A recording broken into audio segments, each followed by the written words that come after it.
Welcome to the latest episode of Lateral Think, brought to you by Melbourne Athletic Development. Melbourne Athletic Development is a sports and injury management clinic based in Melbourne, Australia. To maximise your performance, optimise your injury management, contact the team at Melbourne Athletic Development.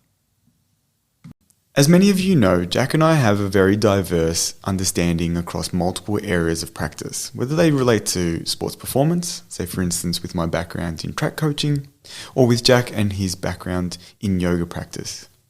We've combined a lot of this knowledge over time with our clinical and sports performance experiences to really develop what we do. And as you know, we love education. So what we've tried to do is take that knowledge and put it into an online learning community. We think this is important because it's an opportunity for people to interact, learn, and upskill as they try to improve the practice of what they do. So if this is something that you would be interested in doing, head to melbourneathleticdevelopment.com.au/education and get an understanding of how you can upskill your current practice.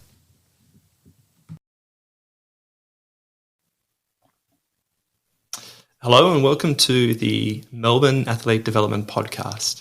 Today we have Associate Professor Antonio Stecco with us today. Antonio, thank you for being with us. Well, thank you for the invitation. Always a pleasure. Just to give some context for the conversation, do you want to give us a background of who you are and what you do? Well, I'm a medical doctor. I did my fellowship in Rask in Kessler in New York, New Jersey. Then I follow up with a PhD between Padua University and New York. And now I'm assistant professor in New York University. I'm mostly dedicated to myofascial pain and whatever is related to fascia from biomechanical point of view and from pain perspective. So this is like my main topic. So what got you interested in fascia and myofascial pain? It's a long story, but we say that we have a family that is really related to fascia. So my father, long time ago, started to make research and publication about fascia. My sister, that is orthopedic surgeon, helped to get in depth, the fascia as a tissue with a histological study, anatomical study. And, I saw result of the treatment that my father was applying to me when I was like a young, player. And so I was really curious to understand how it works. What is the etiopathogenesis of this problem that can be resolved with manual therapy. And so this is why I decided to keep going in this topic and, have a better research from imaging point of view, from clinical point of view, to better understand how manual therapy can improve pain. So growing up in that environment, and particularly when you started studying medicine, were you initially skeptical of a lot of the things that your dad did, or were you quite curious and interested to explore more? How did you initially think about it, and how did that evolve over time as you did more research into it yourself? Of course, I was quite skeptical about, the theory that were behind at the beginning. But let's say that it has to be metabolized and just make it more simple and more scientific. But all the concept that my father introduced at the end of the day was correct.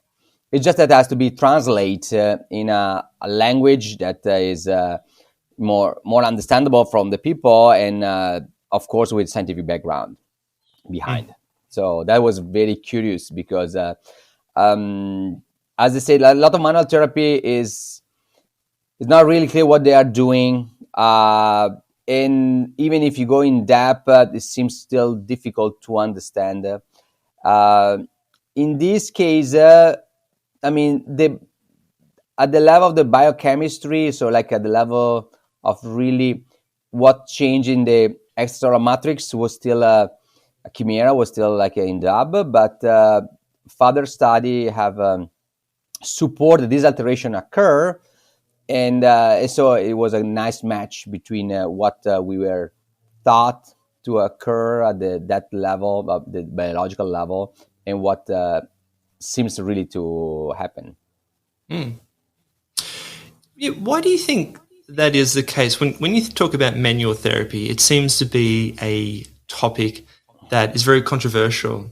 I know a lot of people suggest that manual therapy has no value at all. There's obviously some people who speak very against that. Why do you think there seems to be so much differing opinion about whether manual therapy has therapeutic value? Yeah, this is true. This is like a really global problem.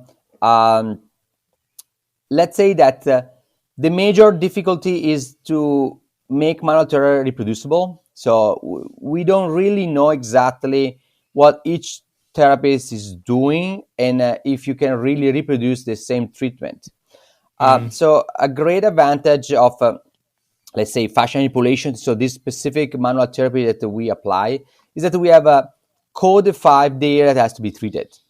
So we have a map with exactly location where we have to assess the body through a palpation and where to treat.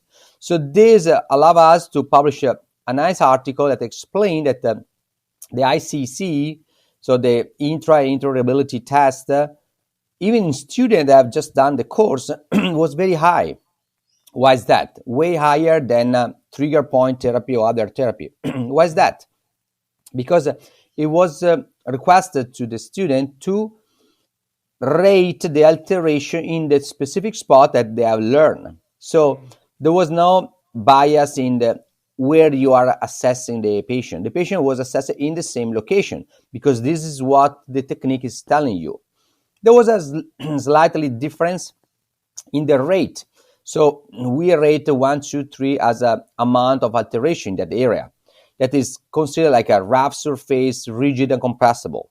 So between students, maybe someone was giving 2, someone is giving 3. So there was a slightly difference. But it was really clear when there was an alteration, where it was not alterated. That was a really impressive, the consistency of the result between students.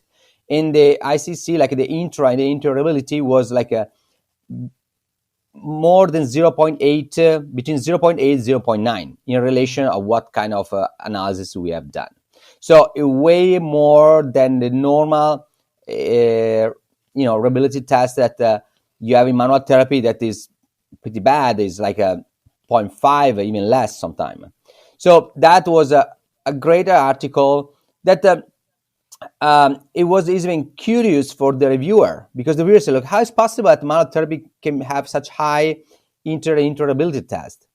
And we have to explain in detail that this method tell you where you have to palpate.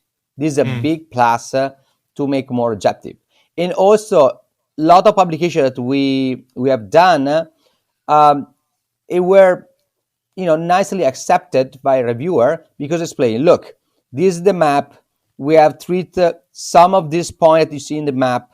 We applied a mean time of 3.5 minutes, deep friction manipulation over the spot until we feel the tissue glide better. At the same time, the patient feel less than half of the pain. So this is quite consistent. This is kind of a reproducible experiment. So that is why we were able to, publish many articles about manual therapy, probably because the way that we explain the process of analysis and treatment is quite consistent, is reproducible. I think the thing that you highlight there too, that I think back to when I was studying physiotherapy, that we didn't learn anything about, is actually what you're feeling, those qualitative aspects of what you can actually feel in the tissue with your hand. When we think about the deep fascia network, one thing that we need to consider is that sliding. Would you be able to describe the sliding system and what that is, and what actual mechanical role that provides for the musculoskeletal or myofascial system? So we are used to see like a MRI picture, CT scan, even picture of ultrasound. But if you try to do dynamic ultrasound, you see how each structure move. In order to move, you have to have an interface made by 2 layers of fascia with loose connective tissue in the middle. So each area, in majority of the structure, need an interface. Between bone and muscle, you need an interface. Between vessel and muscle, you need an interface. Between a nerve and a muscle, you need an interface. So each structure need a different motility. Between each organ, you need an interface. So who is generate the interface? Two fascial layer and the extracellular matrix between. So we will see in our body, with dynamic ultrasound in particular, that each structure is moving, and the movement is the function. Mobility and motility is the function of the organ, of the of the muscle. So this required a really sophisticated infrastructure to allow each structure to move kind of independently without irritate the neighbor area, because we don't want to irritate the nerve at its own side. We don't want to compress the vessel at its own side. So the fascia system have this role, and on top of that, the fascia system have the role to transmit far away the traction, the contraction of the muscle. So the fascia system can become like a large flat tendon that can transmit the force far away. And that, of course, will be a great advantage for us because you will bypass the joint, so you will decrease the stress in the joint. You increase the lever of each muscle because the arm of the power will be much longer. So there is an endless number of advantages to have such sophisticated fascia system.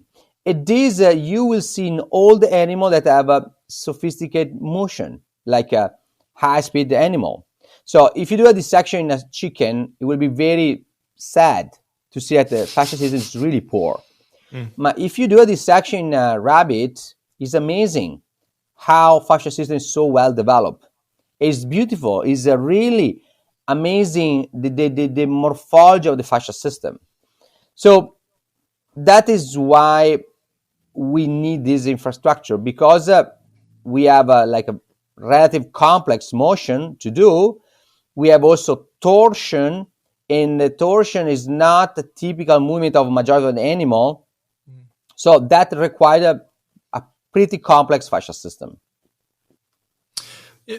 A few questions come from that, but just on that point, if we look at the human fascial system compared to another mammal, do we see specific differences that can help explain some of the more complex movements that we can create? Yes, like the major difference is the collagen fiber in oblique direction. So it's really particular. I don't want to say unique, but it's quite particular to have collagen fiber in oblique direction that will work a lot for torsion. So like a running, that is a huge, effort for our body, required a torsion of the trunk. So even when you walk, it's easier for you to move the arm rather than not move. If you run, it will be really a challenge to run without move the arm. So fascia systems transmit the load from the inferior limbs to the trunk to the upper limbs. So that means that whenever you run, whenever you walk, there is load transmission coming up. And so this load transmission has to be dissipated in the upper part of the body. At the same time, these mechanics will help to balance the weight in the running process.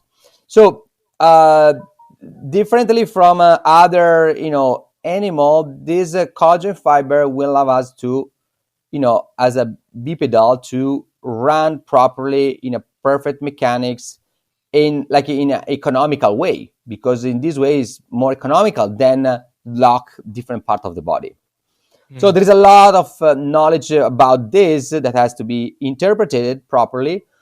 And let's say that the fascia was even there before some muscle. So before to have latissimus, there was already fascia system there. Before to have the large trapezius, in the past there was a small trapezius and fascia layer. So this flat mass in the trunk developed inside a bilamination of the fascia to work with isometric contraction to connect the different limbs, or alone to permit the independence of different limbs. So study the evolution is really help to understand why fascia is in such morphology right now. When we talk about fascia, we're referring here specifically to the deep fascia, so the muscular fascia and also the aponeurotic fascia.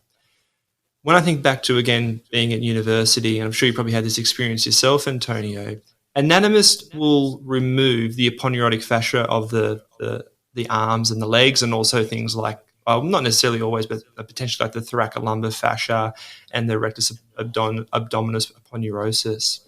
Why is this the case? Why do they remove the aponeurotic fascia? And what implications do you think that has for how we view anatomy in the human body? Okay, this is very important. So this is like a bias that they have developed over the year. So if we talk about I study in Padova. In Padova, we have Vesalius. Vesalius wrote the first atlas of anatomy in the world. So since then, not much has changed. Since 14th century, not much has changed. Because if you see all the review of atlas, it's just like a small update of what was before. But nobody went against like the lowly books of these great anatomists in the past. So the anatomists at the beginning, they want to show better the organ, the muscle, okay, that was like the really thought the key element of the anatomy. And so of course you have to remove the fascia, but in some area the fascia was so thick that it was not even possible to decide to avoid to represent in their atlas, because the IT band is so thick, so important that how you can take it off, because even someone else that do a dissection will say, look, what we miss a piece right here. The bicep neurosis is so thick, is so important that you have to preserve there. So now we have this anatomy that is a little bit silly, because you Google bicep neurosis, it will come up with this structure. So everybody knows that it's there. But if you ask everybody why it's there, nobody is able to answer. Because they leave like this piece of fascia over there without represent all the continuity that there is. They leave the IT band, but in reality they have to sacrifice the majority of the part of the IT band, because the IT band is not like a tendon, but is like a reinforcement of the fascia lata. So this was like a strategy to try to represent the muscle in the best way as possible. Take it off what is between, what is above the muscle. So it's a limitation that was necessary at that time, and then was never fixed. But at the same time, I want to underline that in Padova we have books of 17th century, 18th century that is fully dedicated to fascia. We have like a different book about Scarpa, for instance, that discover like the Scarpa fascia, the import of the fascia for herniation. Okay, we have a Sterzi that it was a kind of orthopedic plastic surgeon of the 18th century that wrote a full books about the superficial fascia. So there are this information, and we have collect this information, because the great advantage that we have when we start to write down books and articles is to get this amazing library with such old books where fascia is well described. But unfortunately, probably for language barrier, they were never translated in English, they were never spread out. And so this knowledge are, preserved and conserved in these old books. And and then medicine went to, chemistry and other, topic. And then they say just anatomy is over. Okay, there's nothing else that to be discovered. It's not really true. We are trying to promote the rule of fascia in biomechanics, in neurophysiology as well. And I mean, the hard job that we are doing is to explain that the fascia is extremely well innervated. So it's more innervated than tendon and ligament. So it's definitely more a pain generator than this tissue. They have a equal innervation of the muscle. A muscle have a large nerve with a motor fiber. Fascia have a lot of free nerve endings. So at the end of the day, fascia can be a better, can generate much more afference rather than the muscle, because muscle have just a lot of large nerve. Fascia have a lot of free nerve endings. So fascia become one of the tissues that can generate much more afference than, of course, tendon and ligament, and probably also muscle. I think we come to that in a moment because it's very important for a number of topics related to sensory motor output and sensory motor control. But I'm very interested in the history of particularly your family and the fact that, was there a reason that your father in particular decided, okay, we have this knowledge in Padova, I want to explore this and I want to actually start moving this fascial research forward? Well, my father was in the first class of physiotherapy ever in Italy. So they were in 4. That's a good fact. Yeah. So they were in 4. Even them, they didn't know exactly what physiotherapy was. And when they have all the library to study for sure. But when they finish up, nobody know what a physiotherapist is. In the hospital, basically, there was an orthopedic surgeon, and damn it, they didn't know if it was doctor, what kind of healthcare practitioner they were. So they have a great possibility to try to see different manuality, to study in the library, because there was not so much student at the time. So that was 2 components. So like the ability to practice and to have the freedom to try whatever seems works better, because you can imagine what was like the way that they were teaching physiotherapy when nobody even know what is physiotherapy. Okay, so they had the rule to take care of the patient, but they don't have like a proper guideline tool to do that. So they were forced to try whatever worked. Okay, they were, because they have no option, no background behind. And so you have a library that tell you about this structure. You see that manual therapy in some way was working. You just have to explain why it worked. Okay, what could be the rationality behind. And lucky for us, there's all this book that talk about fascia.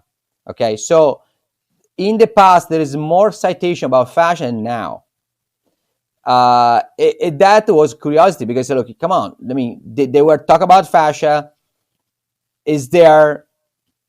It could explain transmission, referring pain that nerves cannot. Muscle is too short to explain this such a long referring pain. So this can really be like what explains this pulling, tension, this like a rigidity, this stiffness.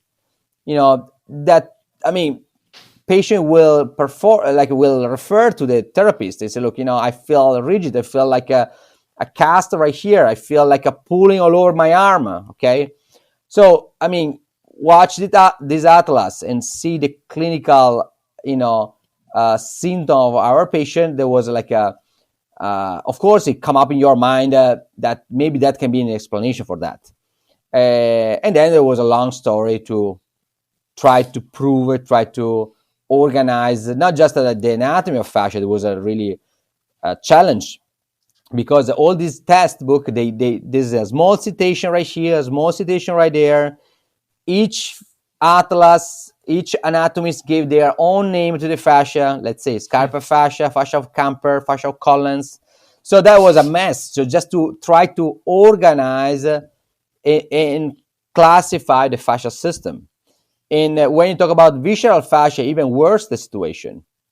So the first milestone project was to organize the classification of the fascia. Superficial fascia, deep fascia. Deep fascia can be aponeurotic, epimysial. Visceral fascia, we call like investing fascia, insertional fascia, to try to clarify. And then from there, you start to understand the biomechanics, so the histology of this tissue. and that was another challenge because there is a different morphology of the fascia. And then you start to work with the innervation. And then there is a different innervation of fascia. There is free nerve endings. There is a ruffinicorpuscle, pacinicorpuscle. And then you will start to study the pathology of the fascia. So the loose connective tissue, how that can change. Rather than kind of fibrosis that is really difficult to have. You have only with infection, with surgery, with trauma, okay, with the radiotherapy, you will have fibrosis. Most of the time, you will have a change of the loose connective tissue, so like the interface between fascial layer. And that was another milestone project to understand that. We are still working to get more robust data on that. So you see, it's a long way. So now we are in a better place. We are pretty satisfied where we are right now, but the process was really long and it need a lot of effort to move forward. You can imagine. Yeah, well, that I think is interesting too. Was it always the case that, say, yourself and your sister were going to take on that research, or did your dad have to, push you into it? Because it has become a family affair, and the Stecco family now, I think, is extremely well associated with fascial research and pushing the development of this area of anatomy. But was that something that was always going to happen, or was your dad, very forceful in saying, "I've got more work to do and I need your help"? Not really sure with my sister what happened with my sister. Personally, I don't want to say I was an athlete, but I was doing sport quite intense.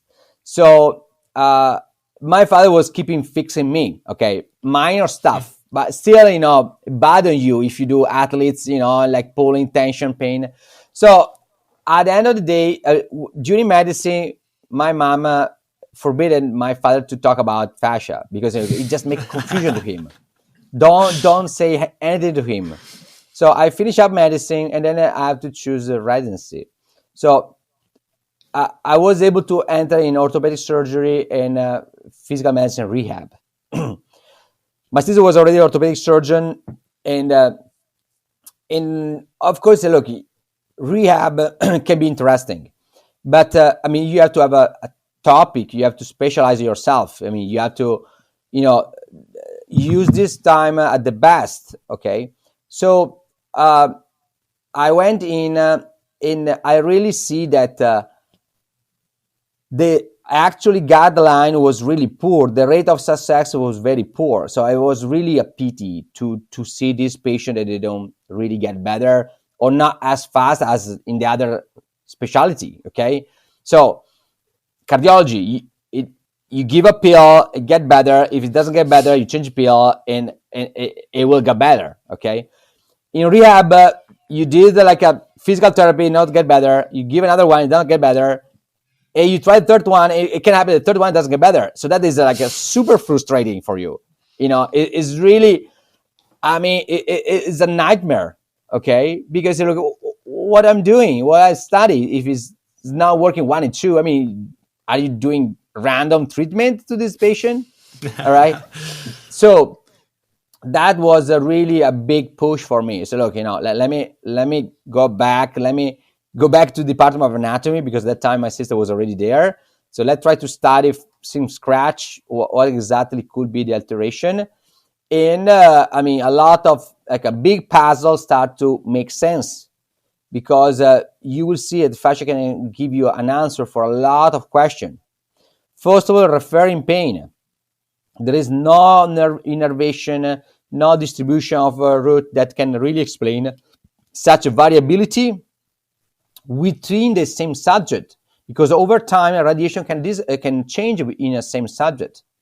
So only fascia can have this change in stiffness due to a lot of variable, temperature, humidity, immobility, can really increase the viscosity of the extracellular matrix.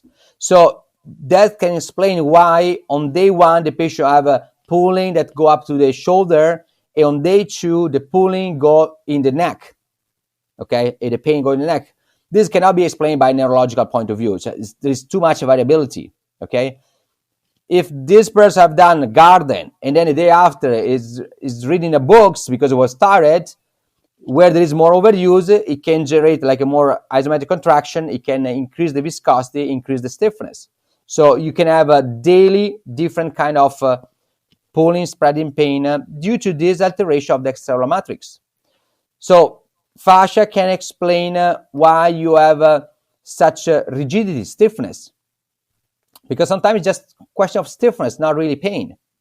And fascia can clearly explain, because fascia is like 3 long socks in the leg, 3 long gloves in the arm, with loose connective tissue in between.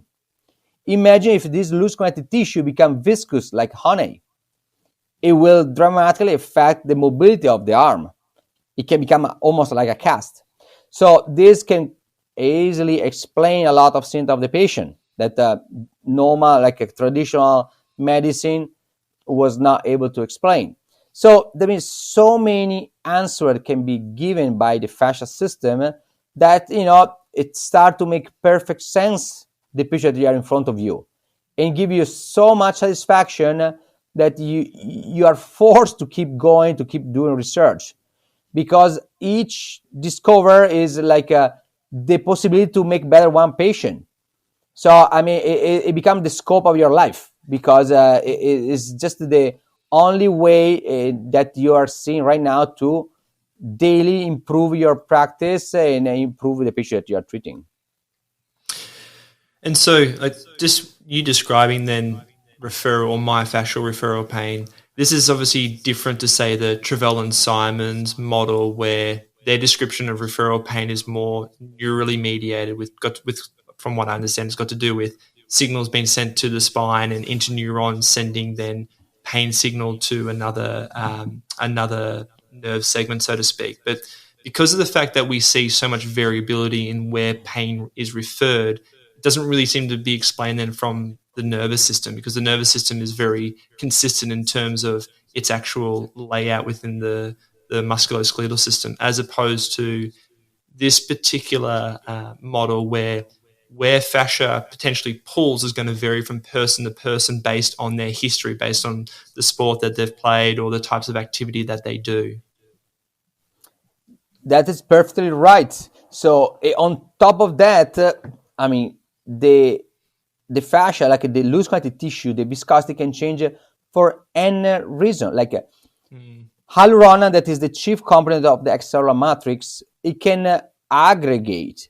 The aggregation will generate an infrastructure, a 3D infrastructure they call macromolecular crowding, that can be as large as 1 millimeter. So imagine like this big, like infrastructure of even more than 1 millimeter between 2 fascial layers. It will make the extracellular matrix extremely rigid. Like imagine like a sponge with like a tiny hole that was able to bind water, rather than a sponge with a large hole that is not able to hold water. So of course, the sponge with a tiny hole is a smooth sponge. So it's really the best type of extracellular matrix that you want to have. The sponge with a large hole, it's still a sponge. It can still have the same water on side, but doesn't hold the water. It's not an homogeneous lubricant at all. So this is what happens in your extracellular matrix. So you can have these two kind of extracellular matrix. This can be triggered by many different stuff. So like a low temperature will increase the viscosity. Low pH will increase the viscosity. Immobility, because hyaluronan have a thixotropic effect, can increase the viscosity. So it's enough to just sleep during the night. You wake up in the morning, the first 3 steps, you feel a heel pain or leg pain, and then you go away. That is not arthritis. That is myofascial pain due to the thixotropic effect of hyaluronan. It's like ketchup. You shake it, become fluid. You leave it, become sticky. It's exactly the same. Okay? So you stand up from the chair after a couple hours of dinner, and you feel like a knee pain. That is not arthritis. That is myofascial problem. There is a drop change of the temperature. It's going to rain like storm, and you start to have neck pain. That is not arthritis. That is myofascial pain, because low temperature increase the viscosity, high temperature decrease the viscosity. So worldwide, when the patient is telling you, look, the doctor told me that I'm inflamed, I have to put ice, but don't say to anybody, I had the hot shower and feel way better, okay? So when the patient tells you, look, I put the heat in that area, and I feel better, cannot be inflammation, because inflammation with heat will make it even worse, because it will increase the inflammation. So whenever the patient tells you, look, heat is making better, it has to be myofascial pain. Have nothing to do to real inflammation, okay? And this is a endless number of patients that will tell you that the heat make better than cold. So this is another important topic. So, let's be sure when we talk about the inflammation, okay? Because a lot of time there's this big problem. The general practitioner tell you they are inflamed. You take an anti-inflammatory, you have a good response, you think that you are inflamed. But that's not true, because the anti-inflammatory, it works for a huge number of symptoms, even myofascial pain.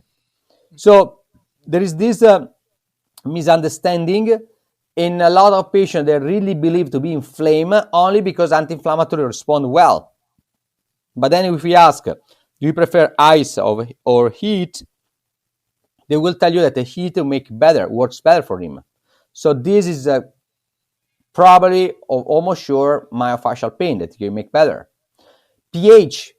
If you drop the pH in the muscle, you can get easily through 6.7. Low pH will increase the viscosity of 25%. So everybody have experienced, if they have done like a half marathon, that at the end they feel like stiff in the leg. And that stiffness remain for a couple hours or even more, and then go away. But if you have like a ultra marathon, you do the half marathon and just walk away easily, nicely, smoothly. Why is that? Because in relation to how much lactic acid you produce, you drop the pH in the muscle and you increase the viscosity.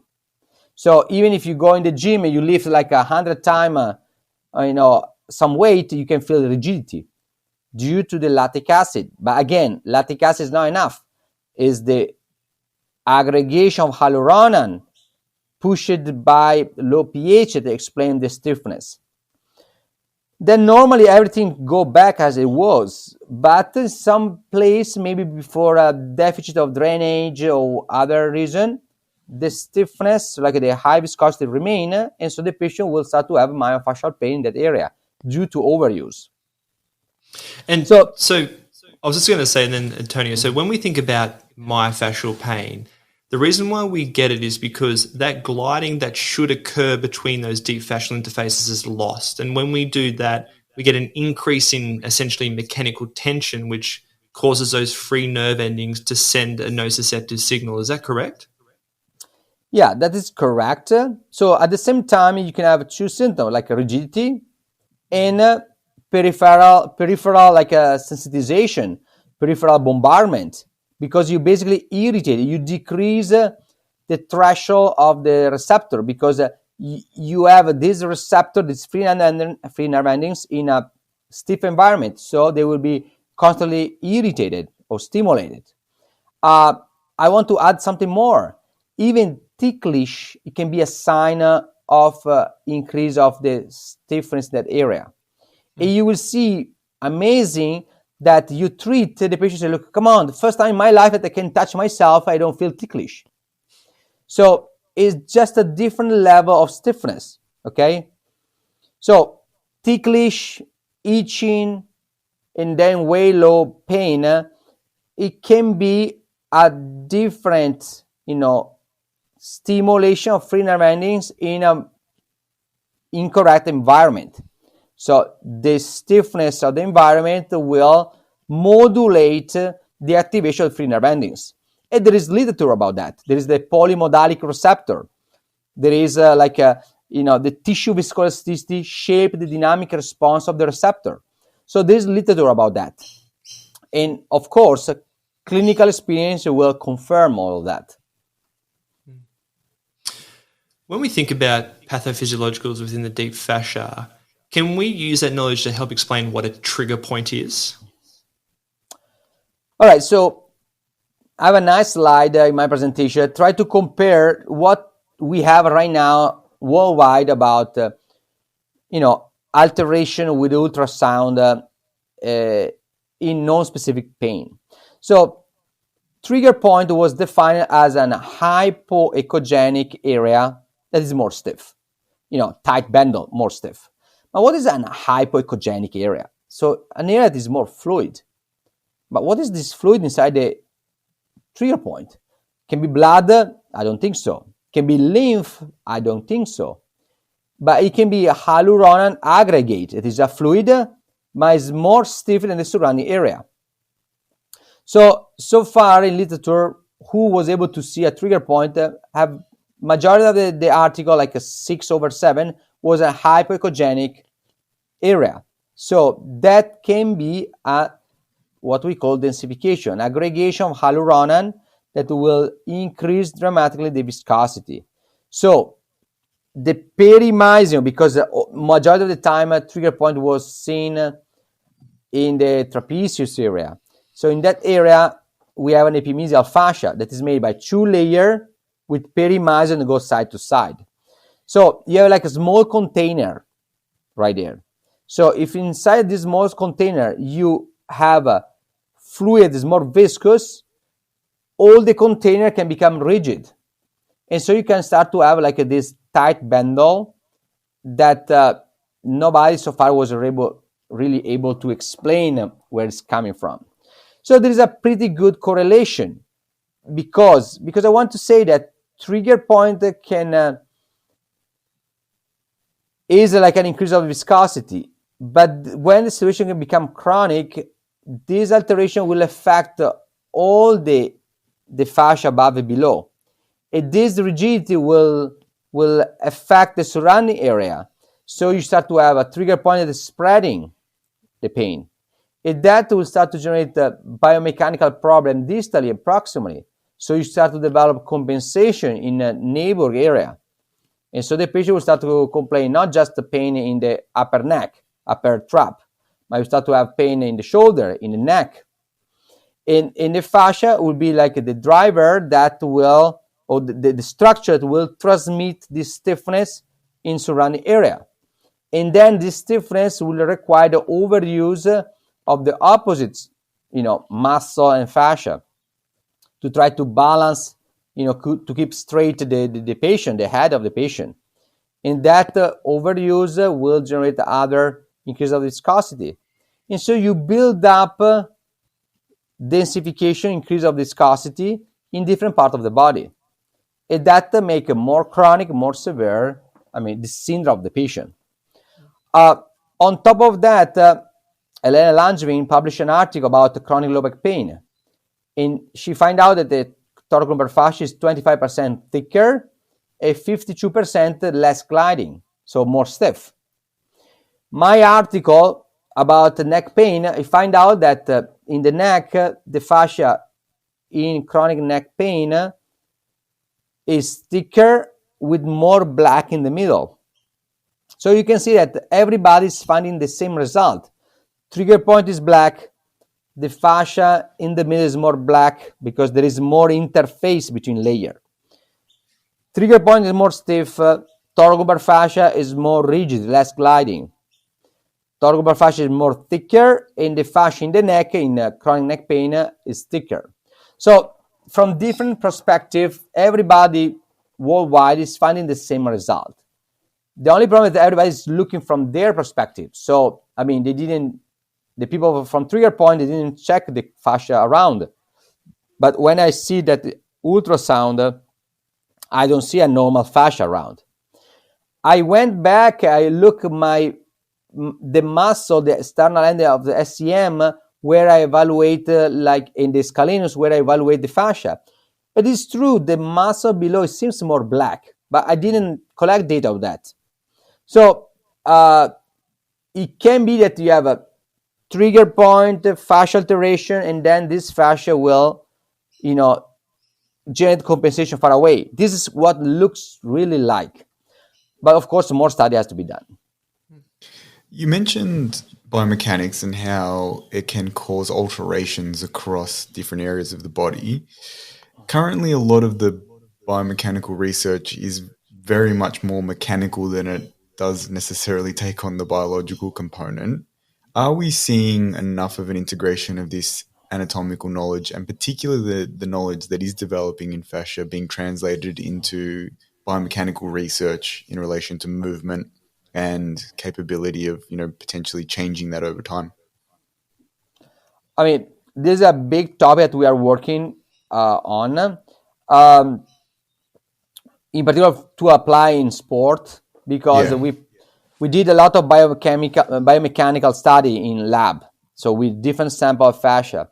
So we published a lot of articles about that, and we are trying to explain better what is, for instance, warming up. Okay, so what is warming up? Warming up is the way to decrease, to get to the plateau, the viscosity of the extracellular matrix. Because if you don't bring down to a plateau the viscosity, each time that you perform a motion, the mechanical stress to perform a motion will change the viscosity. So the second time that you repeat the motion, the viscosity can be slightly less. And the afference and the way that the body responds to that load can change slightly. So to perform in a safety situation, you have to reach a plateau where whenever you move, the viscosity will not change. So we prove with some study that is the really target of the warming up. And the warming up should be different between athletes and athletes.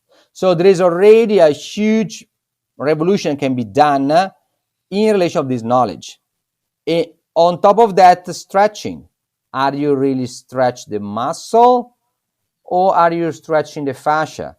Because the muscle is in series with the tendon. Fascia is in parallel with the tendon and muscle.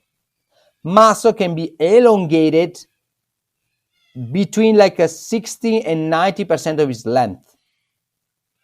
Tendon less than 4%. But the tendon is in series with the muscle. And the fascia can be elongated no more than 20%. So when you stretch, what you really stop you is not the muscle, if you do a passive stretching, of course. But is the fascia the first element that will stop you. Okay? I was just going to say, John is actually a sprint coach as well, so he works a lot with running athletes. And I think the thing that's interesting to consider too is you mentioned before collagen being obliquely oriented in humans, and thinking about the implications that has for movement, like for instance, describe trunk rotation. I think it's interesting though to think about, say, with running as well, where a lot of elite runners, their movement is not purely in a sagittal plane, even though they actually need to move just forward. You see a lot of rotational components to that. And it seems to make sense that when you describe the deep fascia having a lot of oblique fibers, is that actually a mechanism we use to wind up our fascial system because of its ability to be able to store and release elastic energy? Yeah, this is a very important topic. So, I mean, I just came back 2 weeks ago from US for spring training. So we are working with half of the baseball team, first league, major league in US. So I was there, I was treating the athletes, and we were seeing the result to speed up the recovery after injury and also to optimize the performance. So baseball team, the picture, they really need a perfect biomechanics to, get to the best of their throwing. So, of course, when you pitch, you use all the infrastructure of the fascial system. So you have to use the power of the leg, of the trunk, of the arm, not just the arm to throwing. So you really have to have a perfect fascial system from the leg to the arm.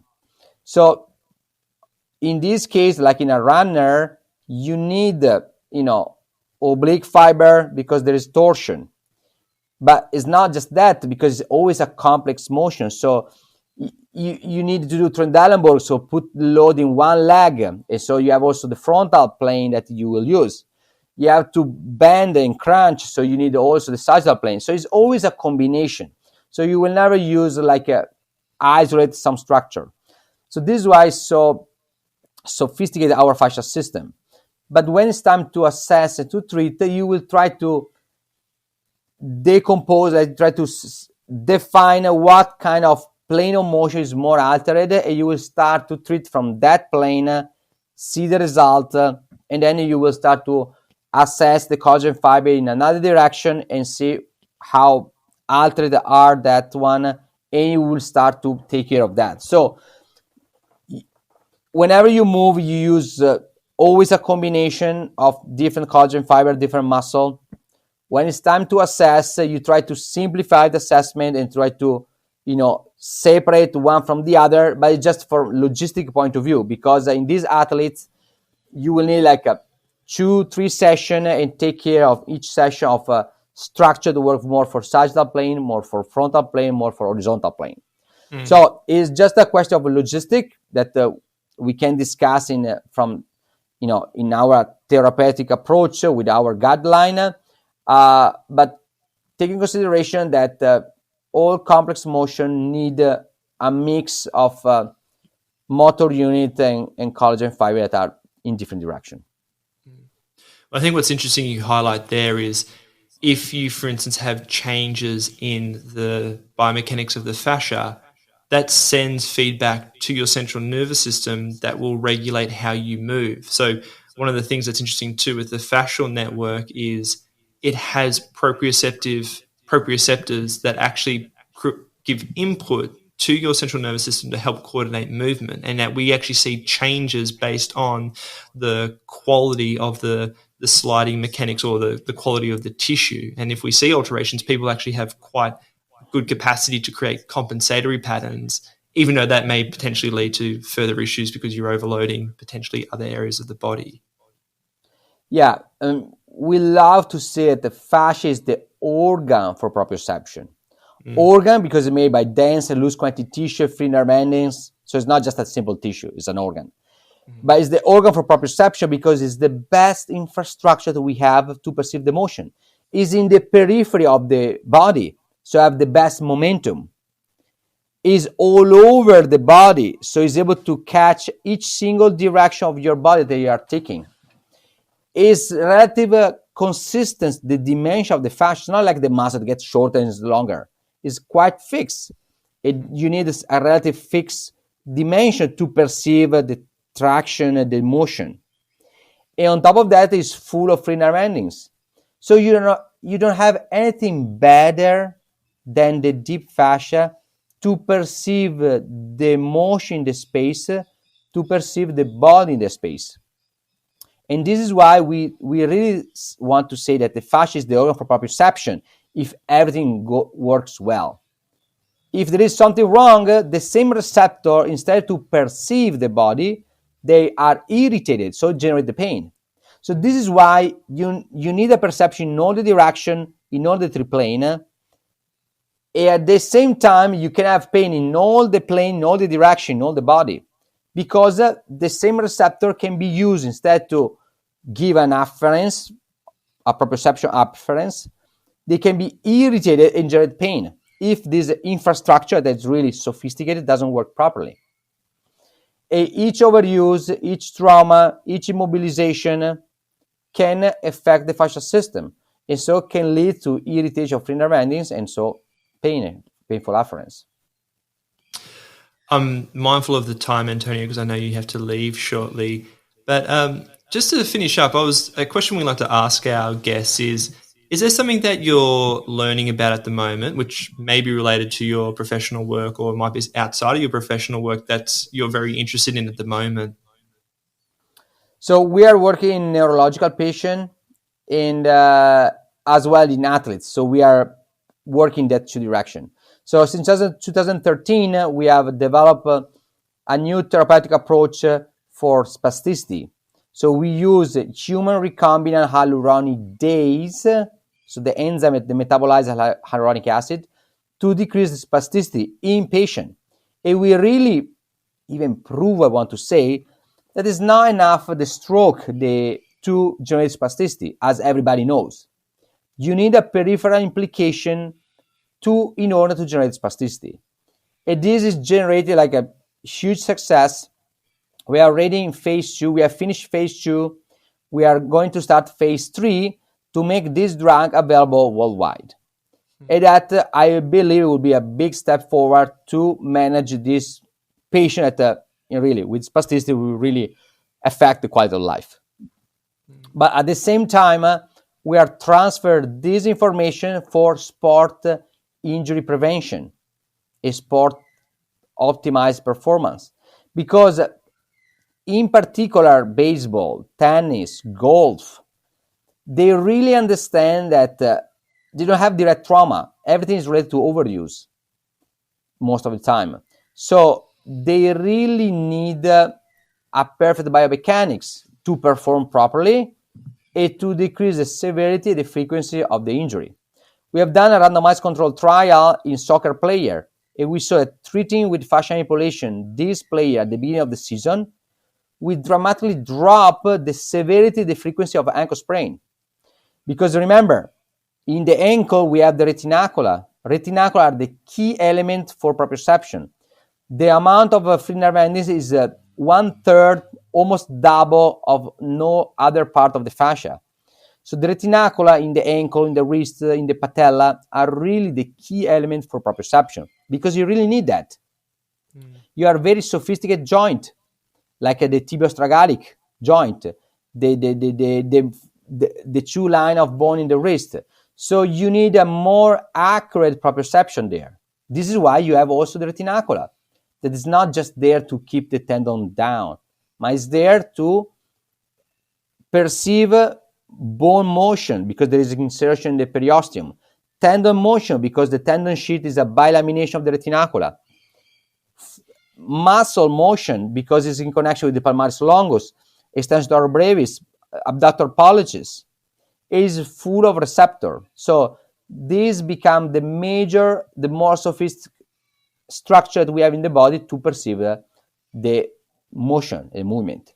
So athletes, they really need this approach, and we are working to have a way to assess at the beginning of the season, in the spring training, the athletes, and even if they don't have symptoms, treat to restore, optimize the biomechanics, and of course, improve the performance, but even more, decrease the possible injury during the season.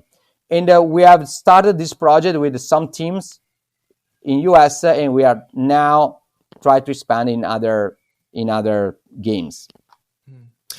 I think there's a lot more questions and areas that I'd like to explore, but we might have to leave that for another time, Antonio, because I know you have to get going. But thank you very much for taking up some of your time to speak with us. That was really informative. And I think the thing that really stands out about the work that you and what your sister Carla is doing is that apart from being really contributing to the overall body of literature, but I think the passion and the innovation that's coming from it, I think, is really useful to help try and create new ideas about how we treat musculoskeletal related problems. Well, thank you for the invitation. Always a pleasure to present our concept, and looking forward to other podcasts. Thank you very much. You're